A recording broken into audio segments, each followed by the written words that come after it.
The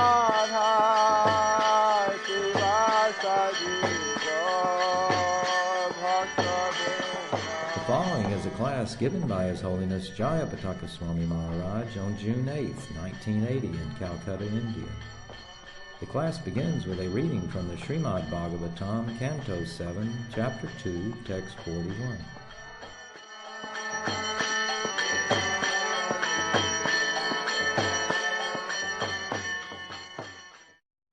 Every conditioned soul receives a different type of body according to his work, and when the engagement is finished, the body is finished.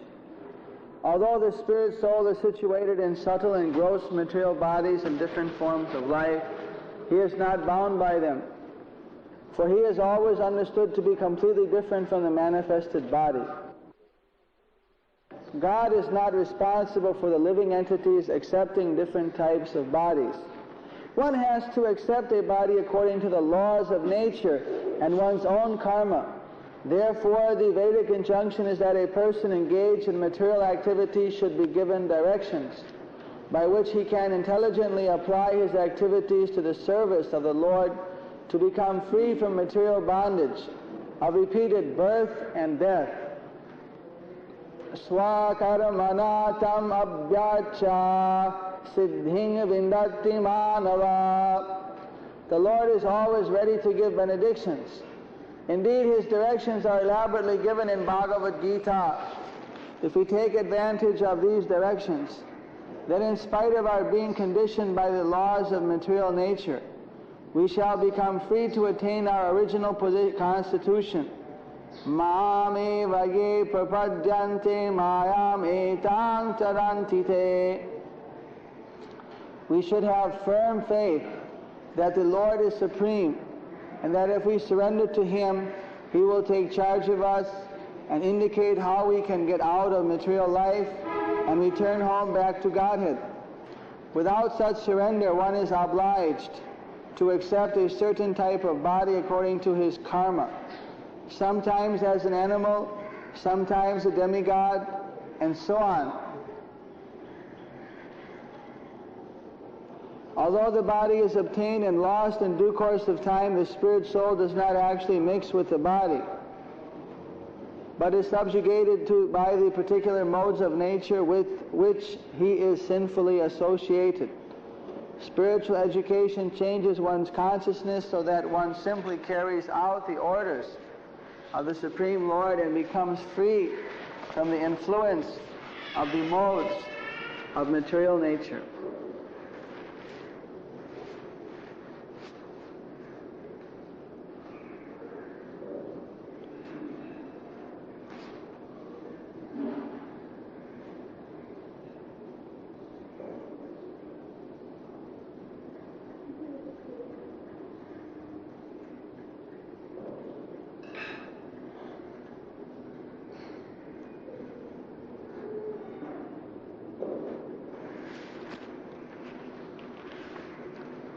Bhutani taisthani cha yoni karamavir bhavanti kalena bhavanti sarvasa natatra hatma prakitavapi sthitas tasya gunanyatamo hi vadyate. Every conditioned soul receives a different type of body according to his work, and when the engagement is finished, the body is finished. Although the spirit soul is situated in subtle and gross material bodies and different forms of life, he is not bound by them, for he is always understood to be completely different from the manifested body.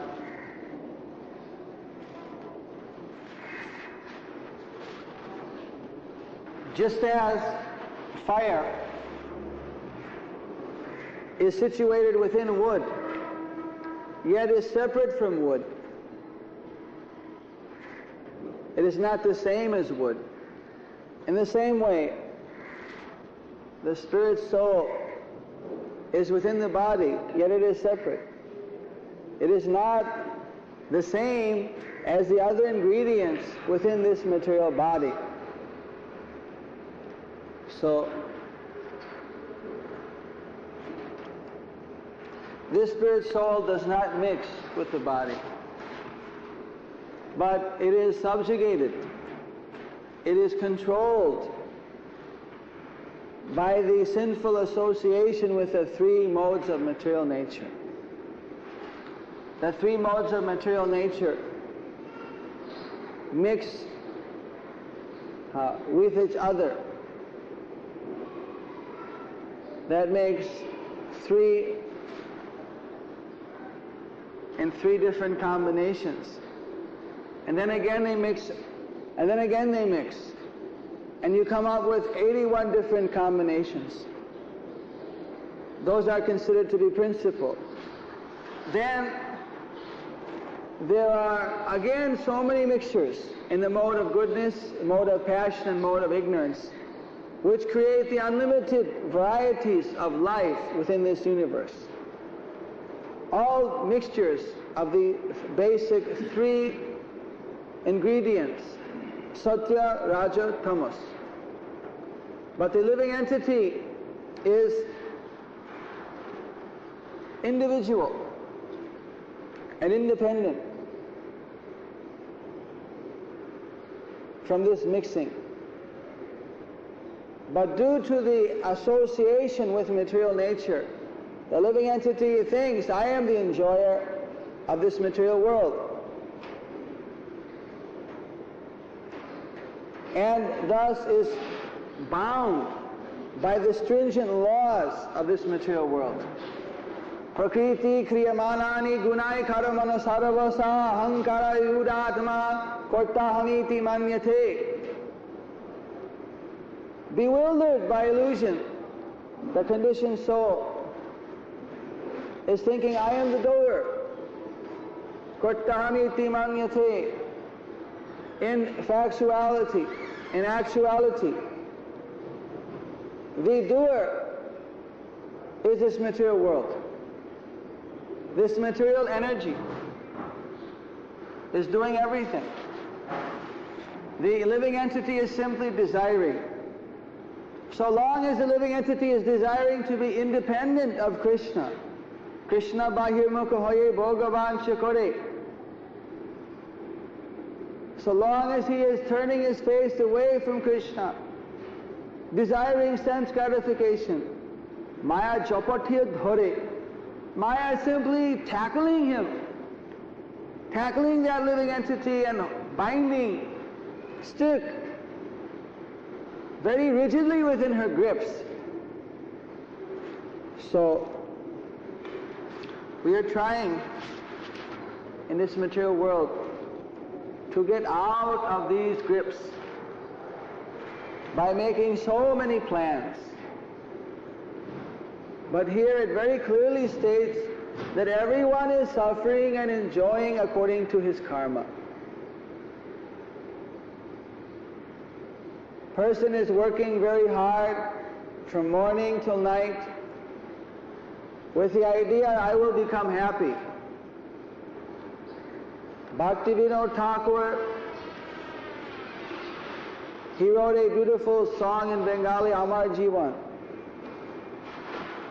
where he portrayed that he was born, he was in the begging to be born, suffering in the womb, so many miserable conditions, he was born, and then he was immediately worshipped by everyone, and he forgot all about his prayers to Krishna to become a devotee. And he was thinking, everything is meant for me. They're feeding me, they're clothing me, they're taking care of me. I am the center of all attraction.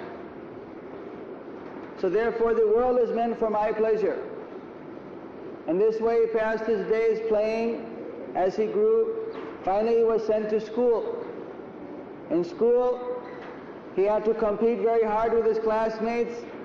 Finally going through primary school, high school, he went into his degree course and he finished his Jara Vidya, his cultivation of materialistic knowledge. After getting his degree, then he went on the market to compete to get his service. Then he got married. He had so many children. And he goes on singing that how he becomes absorbed in various kinds of activities. Finally, he prays that now I am becoming old. Nothing is very pleasant anymore. And I'm thinking that how I have led my whole life, and I have simply forgotten your lotus feet, oh my dear darling of Yasoda and Nandan.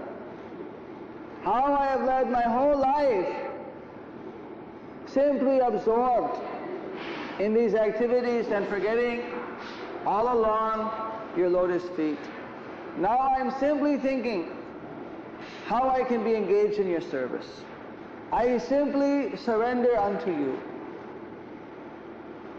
So here Srila Prabhupada has said in this purport that we should have firm faith that the Lord is supreme, and that if we surrender to Him, He will take charge of us and indicate how we can get out of material life and return home back to Godhead.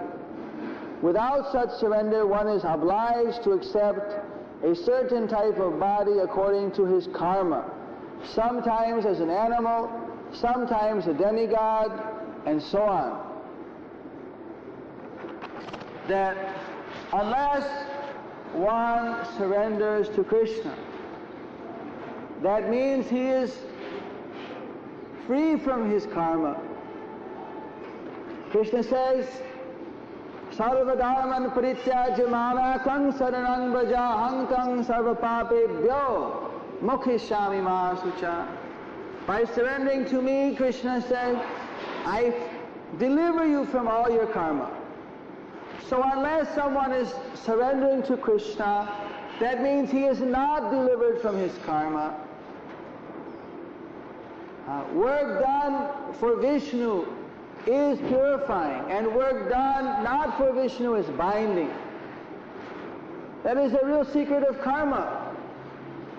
So one who is working against Vishnu's interests, he is subject to accept all the fruits of his activities, all the karma phala.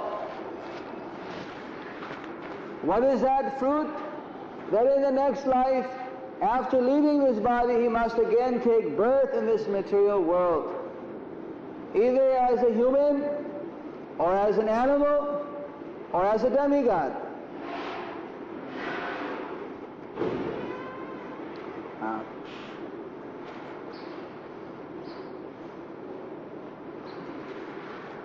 Swarga utai, narakai duai. Dhanda rajadanda jano norite chuvai. Sometimes one is raised to Swarga, heavenly planet. Sometimes he's cast down to hell. Just like a criminal in the dunking stool is sometimes put within the water and sometimes lifted out. This is the position we're in. We're dumped into the water, and we're just about to, we feel we're going to drown. We don't like it all anymore, this material world. And then Maya gives one little bit of help, little bit of material bhoga, and we take one grasp of air. And we think, now I'm enjoying. Then again dunk into that water, again suffer. And then we get one grasp for one breath of air. And again we think, now I'm enjoying. Again we are cast into this miserable condition. This is what is happening. So, this law of karma is very, very complex. The law of karma is working in multiple stages. Even if someone thinks that I have led a good life, I have not tried to cheat anyone, I have not tried to hurt anyone, I am leading a good life, therefore I have nothing to fear. Unfortunately, this is not the position. You may have known the story of Mahabharata, that Vidura is actually Jamaraj. The same Jamaraj that is speaking here is Vidura in the Mahabharata. Now how is it Vidura is considered to be the son of a maidservant? Now how is it that Jamaraj, the most exalted demigod, is forced to take birth as the son of a maidservant? Subhag, do you know?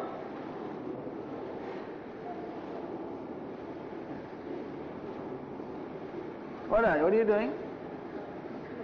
No, you keep it open. The history is that millions of years before, the one great sage was sitting in his ashram, and some dacoits were fleeing, some criminals were fleeing from the king's soldiers, and two of them hid within his ashram, unknowing to the sadhu. So when they searched in the ashram, they said, "Do you have any criminals here?" He says, "No." They searched, they found two men. They said, "Oh, you are concealing fugitives from the law." Then they took the sadhu, and he was sentenced, "You must die." So he was sentenced to die by spear. They are going to spear him. Or arrow is spear, some projectile. So they were ready to aim. And they're going to just have him executed by one means or another. And at the last moment, when he was about to be pierced by the projectiles, the king's messenger came and said, "Stop. Don't kill him. The king has ordered his release." So the sage, he was very disturbed. Why he was put in such a predicament? Why he was put in such a difficult position? So he approached Jamaraj, who is a ruler of all the karma, that why I have been put in such a difficult position. What was my aparad? What was my offense? So Jamaraj explained, when you were a boy, 4 or 5 years old, then you were taking a grass and you were poking an insect, and by poking the insect you were creating tremendous pain for that insect by poking and jabbing. Therefore your punishment was to nearly be killed by being pierced, just as you were piercing when you were a child, that insect, innocent insect. The sage said, "I didn't know anything, I was just a child, and for that I'm suffering. I curse you to take birth as a Sudra." This is not fair. I didn't know better at that time.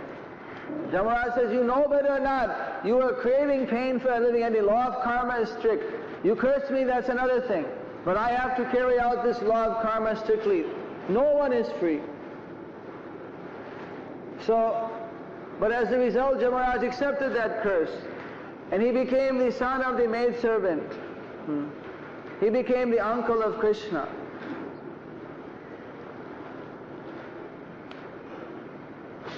And the illustration is that we may think that, "Oh, I have not committed any sinful activities, or I haven't done anything so bad." But how many things we've done in this life alone, you see. And what is the result? Nobody can properly give the weight. In addition to that, karma is coming in 7 levels.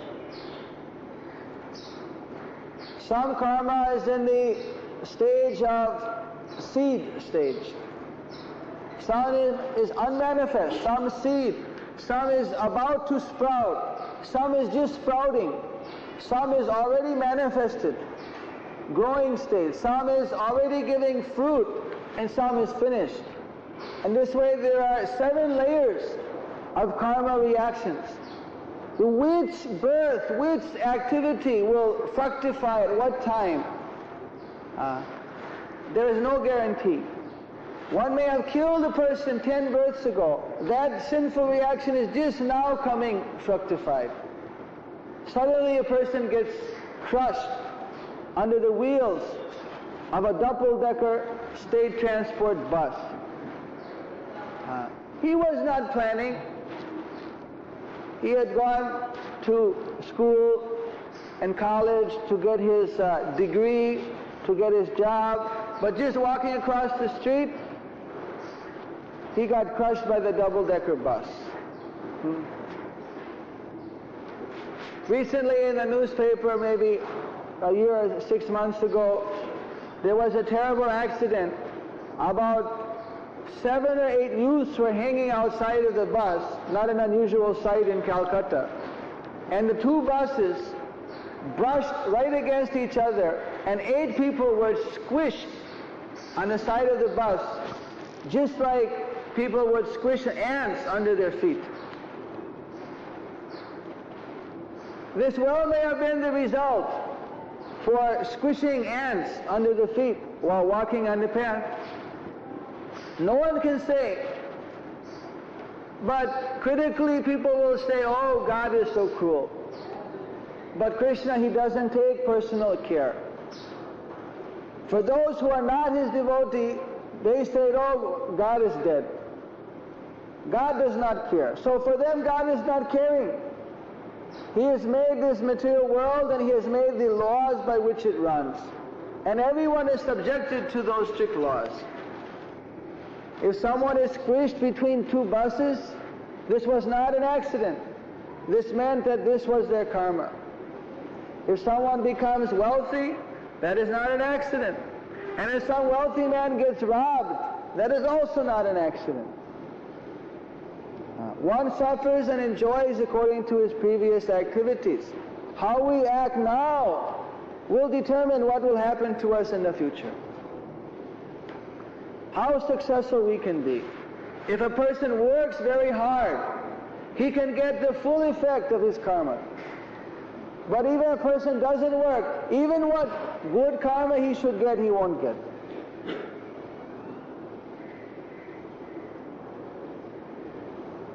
You see, their full effect. Everyone has to work, Krishna said in the Bhagavad Gita. Everyone has to perform the duty. If one does not perform his duty, then in the future he will reap that result.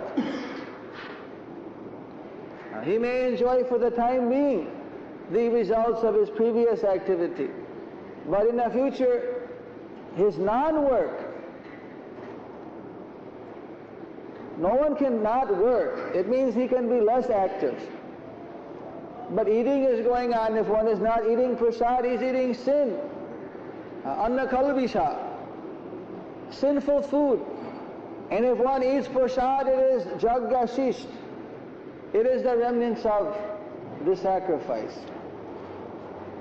So, Krishna says, all right, if you want to be free from this karma, I will help you. In fact, he said, you should want to be free from this material karma. If you don't want to, you're most unfortunate and foolish. Antavattu phalante shang tadvavat alpamedisham. Krishna clearly said, someone who thinks, you see, who is desiring to get this temporary material fruits, he's less intelligent, he's a fool. So Krishna says that if you worship me, you come to me. If you surrender to me, I will deliver you from all this miserable nature. But if you're so proud, no, Krishna, I will not serve you. I don't want help from you, Krishna. Then the responsibility lies on no one but Krishna. Even if a person, he doesn't know about Krishna, he ignoring Krishna, that is also his fault. Why he is not trying to understand where this universe is coming? I have mother, I have father, they have mother, they have father, they had mother, they had father, they have had mother, they had father, and this way on infinitum. We see that everyone is having a source. So the natural inquiry a human can make is, what is the source of this universe? You see. So if someone is not inquiring, if he is ignoring Krishna, then the result is that he is responsible. The result is he is responsible for his activity.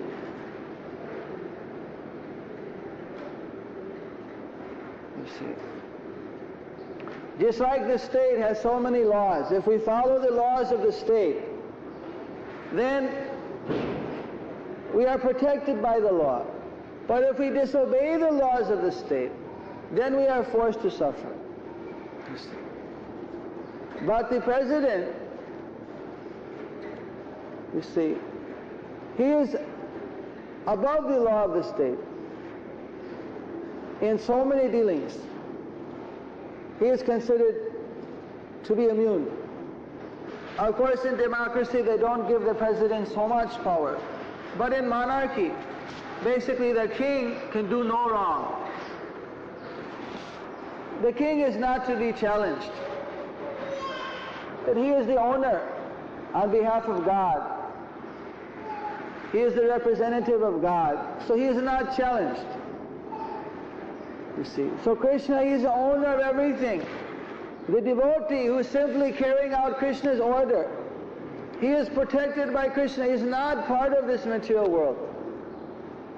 Mam chajo vyabhicharina bhakti yogena sevati sagunan samatittaitan brahmavaya kalpute. He is above this material world, above the action of these three modes of material nature. You see. So devotee is one who understands who is Krishna. He is my eternal master. He is the Supreme Personality of Godhead. And he surrenders himself to that Krishna, that Supreme Being, carrying out his desire. You see, that is the position of a devotee. And someone who is not a devotee has to take birth. Birth is miserable. We are born, when we are a baby, we are suffering. Sometimes the mother is poking us with a pin and we are crying. We have no words to express. Please, take the pin out. We're just going, and we're being poked. And they're thinking, oh, maybe he has eaten something wrong. Maybe he is suffering headache. No, please pull the pin out. But he has no word to express, simply crying. So this is our position. We are helpless, you see, in this material nature. We are helpless. Although we feel ourselves very strong and powerful, due to the illusion of this material world, we can be crushed like a bug at any moment. We are very insignificant beings. But by the arrangement of this material world, we are given the maximum facility to enjoy our desires in material life, or by Krishna's arrangement we can become free from this illusion and we can go back to home, back to Godhead. So this Krishna conscious movement is meant for delivering all the fallen conditioned souls, to awaken them. Jeev jago, Gaura Chandra bole, Koko nidra jao maya, Pisa chirakole. Wake up, sleeping souls. How long will you stay sleeping on the lap of that witch Maya? Lord Chaitanya is saying, wake up, wake up. Ami bina bandhu kya ache tumhar. Who else is a friend to help you in your misery? You close the door. Who else is a friend? When we're in the hospital, when we're suffering, someone is there to put the cold water on the head. Someone is there to give the injection. Someone is there to give the pill. Who is there to stop the pain? So they give a painkiller. Pain is still there. We have simply become numb. No one can save us. You see. The only one person who can save us from this birth, death, old age and disease is Krishna. So Krishna sends his representatives in the form of spiritual master, acharya, guru, in the form of devotee, in the form of Shaktavish, avatar, in so many different forms. He personally comes himself simply to broadcast the message, how to get free from this miserable life. Only when the people become God conscious can there be a progressive society on this world. A society which has no Krishna consciousness, which has no God consciousness, is a headless society. Progress means one is progressing back to home, back to Godhead. And the so-called material progress means one is simply increasing the pace at which he is being conditioned, until finally one is so degraded that everything is destroyed.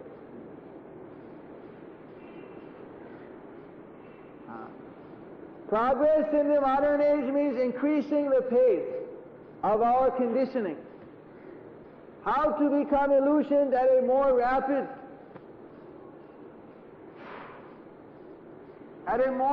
intense pace. Until finally people completely lose sight, thinking that they're the center, their happiness is all that counts. They begin to look upon all their friends, all their relatives, everything simply as means for them to get more and more material sense gratification. Such a person, so filled with greed, becomes envious of all his competitors, and he becomes filled with hate. And thus the world is thrown into a fire of conflict, of ignorance, and of misery. And all the so-called propaganda based upon material illusion is simply stopgap measures which simply create another smokescreen to the real solution. People have to be redirected. They have to see the positive alternative that Krishna has provided. When they finally accept that, unless we obey the laws of God, unless we follow the will of Krishna, we cannot be happy. And we put ourselves in Krishna's hand, that now I'm simply going to follow your instruction. Until that point, there's no shelter. Thus one is forced into unwelcome situations again and again. So, as soon as one performs pure devotional service, Vasudeve Bhagavati Bhakti Yoga Payojita Jaya Dhyasu Vairagam Jnanam Yatatahayutugam. Immediately he is given illumination. He is given knowledge. He is given vairagya. He is given renunciation.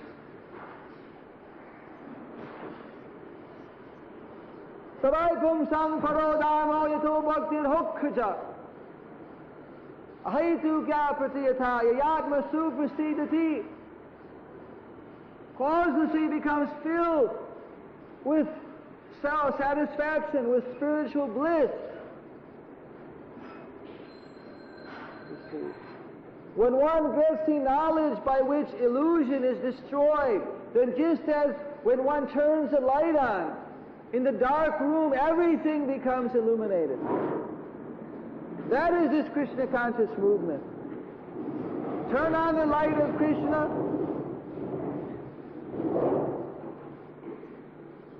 and become illuminated. Thank you very much. Due to our karma, we're given a particular destiny.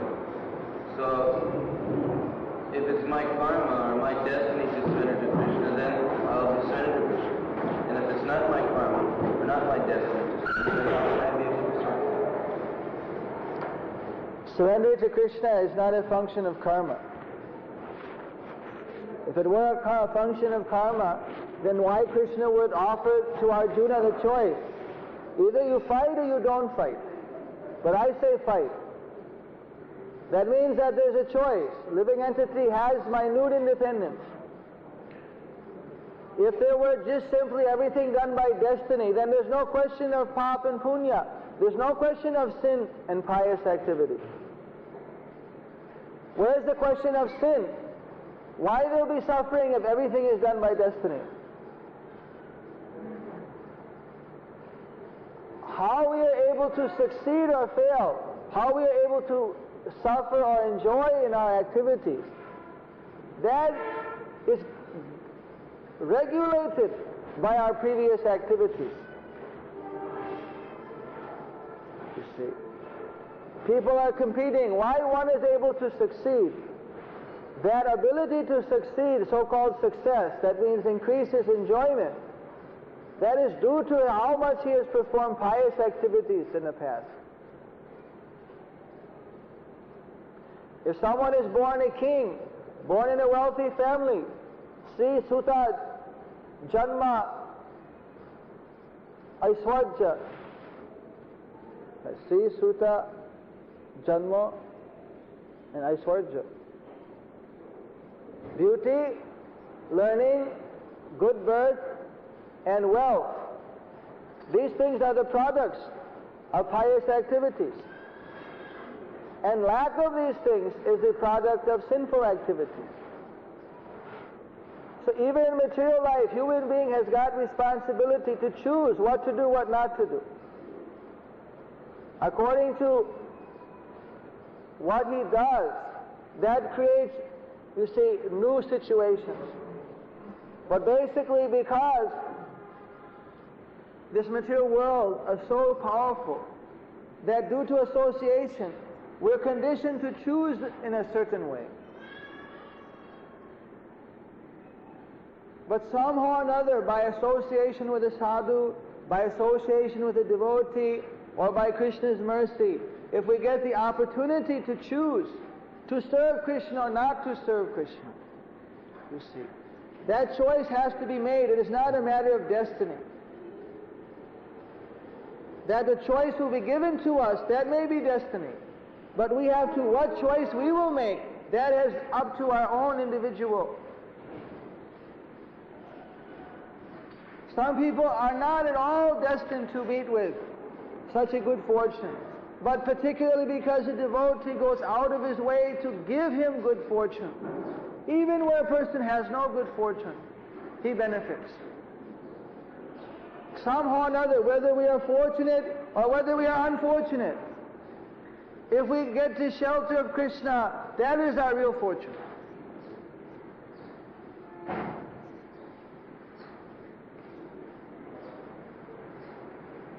In this material world, one does not have to try for happiness. Or just like we don't have to try for misery. It is coming automatically.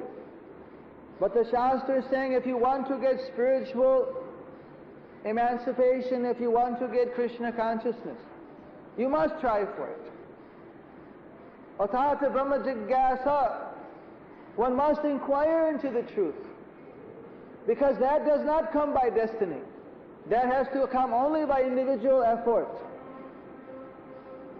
It is like we're wrapped up in this big wheel of karma. We have to try to get out of it. The only attempt is try to get to Krishna. You see. Otherwise, we are in the wheel. Krishna is outside of the wheel. Therefore, the results of destiny are within, you see, this karma chakra. Unless one gets the mercy of Krishna, he cannot get out of it.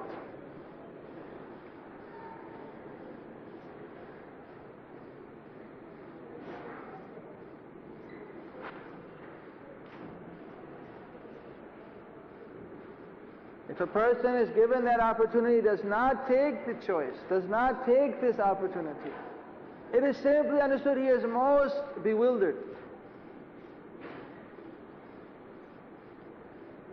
He has lost his intelligence.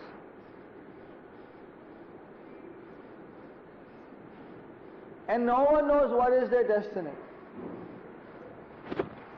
If a person is destined to be given the choice to go to Krishna, and he gets that choice, and he refuses, and gives the excuse, no, when Krishna drags me by my ear, I'll come. If I am forced to, then I'll do. That means he does not want Krishna. He was given the choice, he's rejected. Therefore, he is forced to suffer. It is not that Krishna is going to drag one, you see. There has to be a little desire.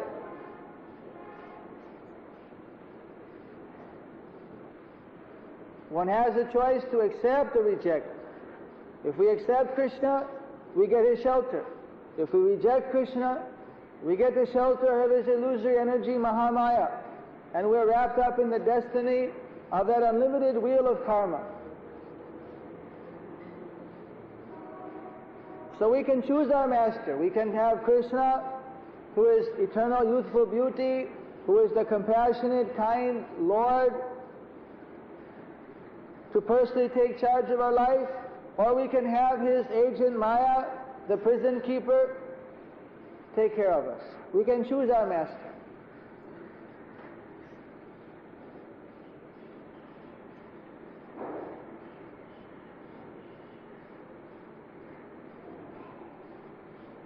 Any other question? Yes. The Krishna concept is left institution, or the idealism is spread out all over the world. And almost people, you can say all people will accept and they will surrender themselves before the lotus feet of Krishna. And automatically they will go to Guru Vrindavan. Then they are going to have the scope to coming generation, and what will be the happening? What will be the happening to You see, this is a theoretical question. Just like you can ask that if there were no more criminals in this world, what would happen to the prison houses, the jailers and the jail keepers? So we should propagate crime to give all these people more jobs. You see, the same question was said, Vasudev Datta, one great devotee of Lord Chaitanya. He prayed, I want to deliver all the fallen souls. Let them all go back to Krishna, and I take all their karma. I will personally take all of their karma, and I will suffer here forever, until all the karma is worked out. Let them go back to Krishna, I alone will suffer. And Lord Chaitanya, he saw the great compassion of his devotee, was crying, embraced him, and said that you don't have to worry, they're already delivered by your desire. But as soon as one batch is delivered, there is unlimited jivatmas that are still now in a dormant stage, in the Brahmajyoti, in different positions. And as soon as one batch of jivas delivered from the universe, again new jivatmas come down. So you don't have to worry. There is always a fresh supply.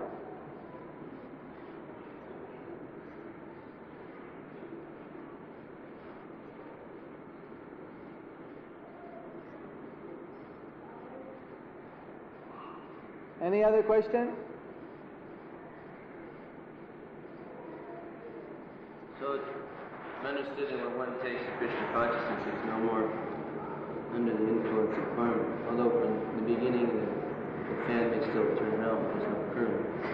But how does one understand what was destined to him due to this karma? Does he receive that or not receive it? He's not under the influence, he's under Krishna's direction. But if one's destined to be a leader, or one's destined to be poor, or one's destined to be rich, how does that work within Krishna consciousness? Or it doesn't have any effect on it? The accumulated karma reactions which are there have to be completely nullified before one can go back to Godhead. So long as one has sinful reactions, he has to suffer. So long as he has pious activity, he has to enjoy. Suffering and enjoying materially are both causes for staying in this material world. So when one surrenders to Krishna, if one can completely surrender, thought, word and deed, everything to Krishna, then of course Krishna can immediately take up all the reactions. But generally one surrenders to Krishna, but the momentum, the desires have yet to be purified. So Krishna takes charge of that living entity, and as he's performing his devotional service, as he's chanting, the accumulated sins, sinful reactions from the unlimited birth are being destroyed.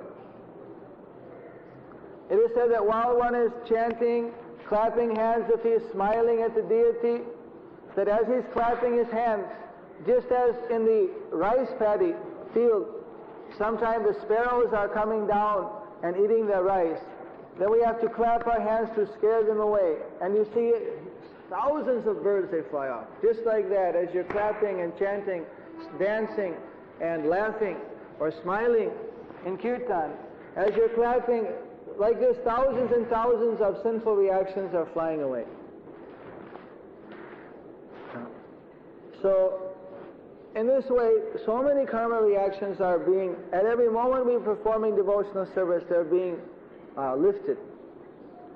But because we may be harboring so many attachments, in spite of formally surrendering to Krishna, He has taken charge of our life at the time of initiation and surrender. But due to so many attachments and so many mayas, reactions are not, the momentum is still there on those reactions.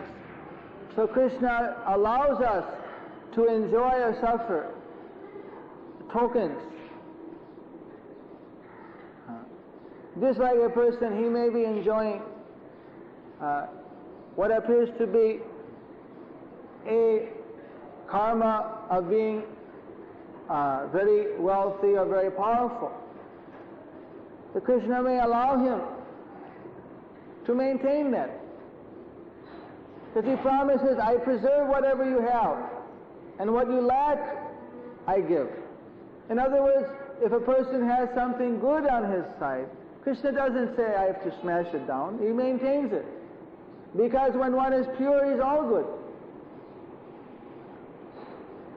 Pious activity is because it is intended for material sense gratification. It is not pure goodness.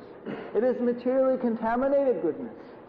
But a devotee is all goodness, pure goodness. So Krishna protects what good qualities are there, and He gives what is lacking. So there may be so many sinful reactions pending. We may have committed a murder, we may have done so many different things, eating meat, taking intoxication, illicit sex, in so many different births. So the reaction for that should come, you see, directly. But instead Krishna gives a token. Prabhupada once cut his finger and blood came.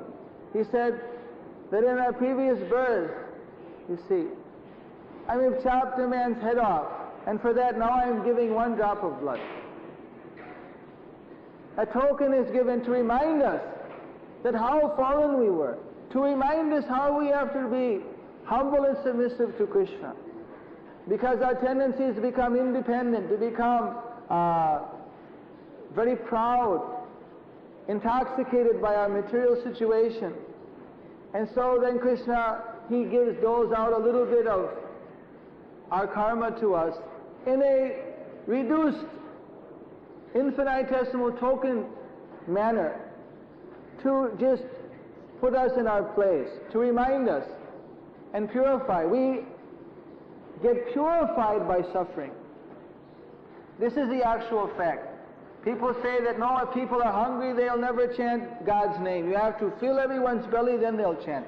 But we find that where the people's bellies are more full, they don't like to chant so much. You go in the village and with the poor people, they'll all very gladly chant. But if you go into very, you see, wealthy society, what do I need? I've already got my money, I've got everything I need. When I get old, maybe that time I'll chant God's name. Now I have to go on increasing my wealth. Where there is great financial difficulty, everyone is praying to God. And then when He gives them, all right, you get wealth. They become wealthy. Then they forget. Then they think, oh, economic development is enough. I don't need any more God. And then He takes everything away. Then again they say they're in a position. You see, that is what happened. After the coming of Kali Yuga, India was the richest place in the world. America was discovered simply because Columbus was trying to find India, to get the short route, to get all the wealth, the gold and the silks and the masalas. It was the wealthiest place in the world. But due to Kali Yuga, all the Hindu kings, they gradually became, you see, intoxicated and Brahminical culture went down. Gradually, by birth caste consciousness became established in a rampant exploitation. As a result of this, then so many foreign conquestors came and gradually India fell to the foreigners and fell under Mughal rule, then under British rule, you see. Now there's a so-called independence, but you can say that it's under a foreign political system because the systems which are being used are not the original systems of Vedic culture. They're mental concoctions. So the difficulty is there, that if someone becomes too proud, then he is forced to, you see, have everything taken away by Krishna as a special mercy. Then he can think that why I am suffering.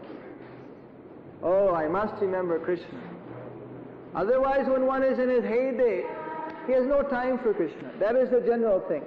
The demigods, they forget about Krishna often, you see. And when they, not often, but sometimes. And when they forget, then the asuras come and defeat them. Krishna puts, then they go to Vishnu and pray, please help us.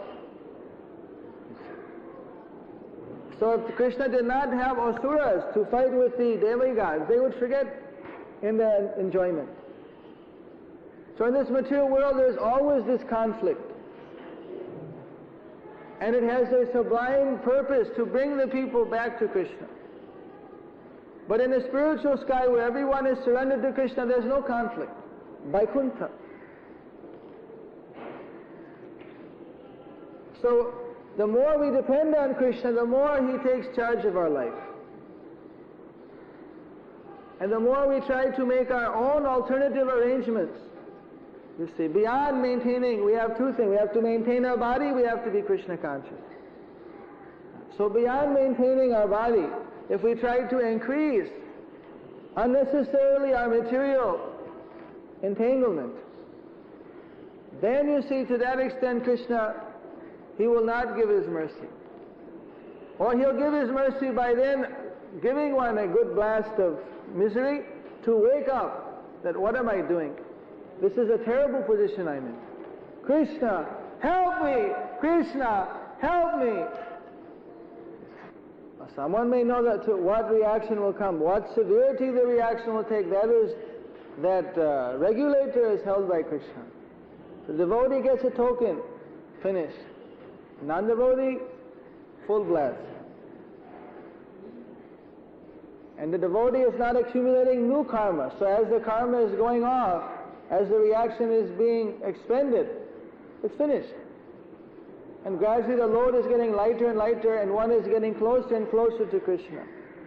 More attracted to Krishna, more spontaneously devoted to Krishna. While the non-devotee, every karmic reaction creates more reactions. He becomes more and more weighted down with unlimited accumulation until finally he falls down, and goes back into the lowest species of life.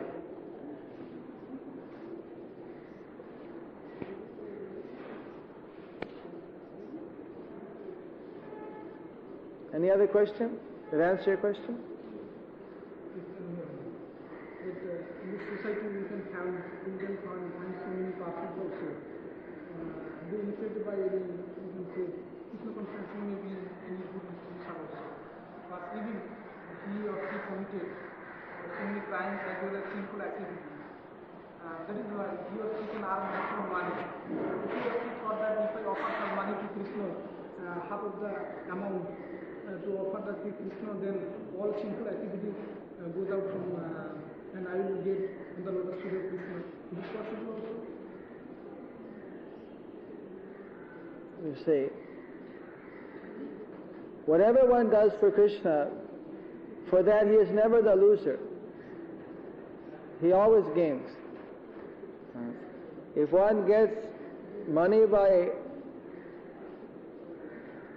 sinful means, you see, then if he offers to Krishna, he can get forgiven for that. But Krishna does not want that a person should go on committing sinful activities. That's why people who are committing these sinful activities, they generally speaking don't give to Krishna. They may give to some demigod. They know that if they give to Krishna, then Krishna say, oh, this living entity wants to get my shelter. Then Krishna puts in such a position, he takes away the opportunity to commit such sinful activity and gives opportunity to more fully devote in Krishna's service. So they avoid Krishna. These, generally speaking, the people doing heavily sinful activity, and they approach some demigod because they think that, well, I'll give and I'll get back some more opportunity to enjoy sinful life without any. In other words, someone who's sinning very heavily, usually unless he gets put in some very difficult position, he won't like to get out. So, but if one somehow or another gives to Krishna, then he's freed from that sin, no doubt. Krishna takes the reaction. But Krishna does not want that one should earn money by unfair means and give to him. So then Krishna will try to give some good instruction to that person. But if one is actually, you see, getting money by any means and giving to Krishna, then he is like a tax collector. You see, because everything is belonging to Krishna. Actually, everyone should be giving to Krishna. Other sinful people, they are not giving to Krishna. So one is actually giving to Krishna. Where is the question of sinful activity? The problem is that someone who's engaging in illicit activity and then said, I'm going to give to Krishna, generally due to such a tamasic association, they get contaminated and cannot give to Krishna. Therefore, it is recommended that a Vaishnava should not perform activity which is, you see, against the regulative principles. But in this material world, every work is sinful. Every work has got some bad part to it. If you do business, you must tell lie and cheat. There's no way out of it. That's why if a man is doing business, he must be giving to Krishna. If he doesn't, definitely he'll be defeated by this material energy.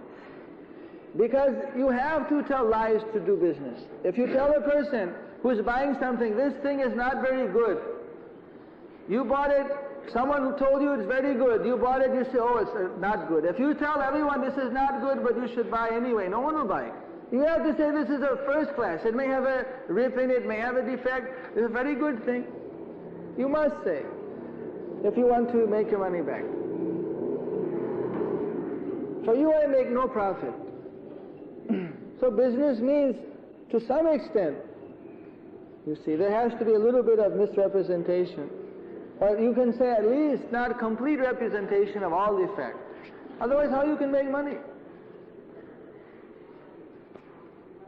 You see. So it's a question of degree. If a person is putting poison in the oil, giving mobile oil and killing people, then giving the money to Krishna, he may, you see, get some relief. But he may also, you see, have to suffer for the reactions, and then he'll get the results of giving to Krishna. How Krishna will do, you see, unless one fully surrenders, he doesn't get full shelter. And once one fully surrenders, and he can't do that, he can't poison people with mobile oil, because that's against the regulative principles. So until one